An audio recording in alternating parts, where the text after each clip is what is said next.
नमस्कार, मैं हूं डॉक्टर पार्थ और आज मैं आपको लेकर के आया हूं विश्व की सबसे ऊंची मूर्ति स्टैचू ऑफ यूनिटी। जी हाँ, स्टैचू ऑफ यूनिटी दुनिया की सबसे ऊंची प्रतिमा है।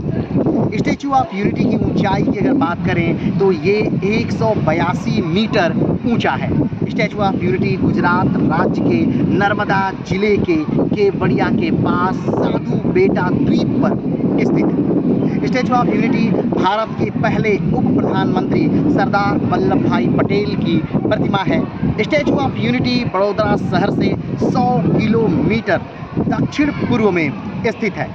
नर्मदा डिस्ट्रिक्ट की अगर हम बात करें तो नर्मदा डिस्ट्रिक्ट जो है वो गुजरात राज्य में है और गुजरात राज्य का सबसे पूर्वी डिस्ट्रिक्ट के लगभग है, जो कि मध्य प्रदेश से अपना बॉर्डर बनाता है। स्टैचू ऑफ यूनिटी के वास्तुकार राम सुतार बनर्जी हैं। स्टैचू ऑफ यूनिटी का उद्घाटन 31 अक्टूबर 2018 को हुआ था। इस मूर्ति का अनावरण पटेल जी के 143वें जन्मदिन पर किया गया था। भारत में इससे पहले सबसे ऊंची प्रतिमा आंध्र प्रदेश राज्य के विजयवाड़ा के पास परितला अजनेय मंदिर में स्थित भगवान हनुमान की 41 मीटर ऊंची प्रतिमा थी। यह स्मारक साधु बेटा नामक एक द्वीप पर बना है। नर्मदा बांध या जो नर्मदा डैम है यानी सरदार सरोवर बांध, वो यहाँ से लगभग 3 किलोमीटर की दूरी पर स्थित है। अगर हम बात करें कि स्टैचू ऑफ यूनिटी को कई भागों में बांटने की, तो स्टैचू ऑफ यूनिटी को कुल 5 भागों में बांटा जा सकता है। पहला भाग जो पटेल की पिंडलियों तक का पहला भाग है। दूसरा भाग पटेल जी के जांघों तक पहुंचता है। तीसरा भाग 153 मीटर की ऊंचाई पर प्रदर्शनी दीर्घा आपको पटेल जी की जेब तक लेके जाता है, जहां से आप बड़े बेहतरीन नज़ारे को देख सकते हैं। चौथा भाग यहाँ रख रखाव क्षेत्र है और 5वां भाग अंतिम प्रतिमा का सिर और कंधे शामिल है। स्टैचू ऑफ यूनिटी का निर्माण लार्सन एंड टुब्रो ने किया। स्टैचू ऑफ यूनिटी सोमवार को बंद रहता है, यानी कि संडे खुला है लेकिन हफ्ते में एक दिन सोमवार को ये पूरी तरह से बंद रहता है। अगर हम निकटतम एयरपोर्ट की बात करें तो वो वडोदरा है और निकटतम रेलवे स्टेशन भी यहाँ का वडोदरा है।